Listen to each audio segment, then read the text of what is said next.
Five news. Ration card లేని నిరుపేదలకు తెలంగాణ ప్రభుత్వం శుభవార్తను అందించింది.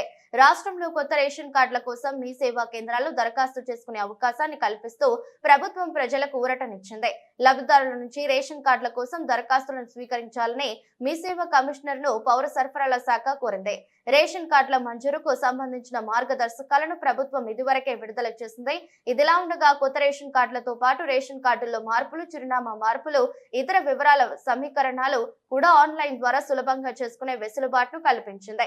కొత్త రేషన్ కార్డుల జారీ నిరంతరం ప్రక్రియ అని, దీనికి నిర్దిష్టమైన గడువు అంటూ ఏమీ లేదని ప్రభుత్వం స్పష్టం చేసింది. ప్రజలు ఆందోళన చెందాల్సిన అవసరం లేదని, అర్హత కలిగిన ప్రతి ఒక్కరికి రేషన్ కార్డును అందిస్తామని తెలిపింది.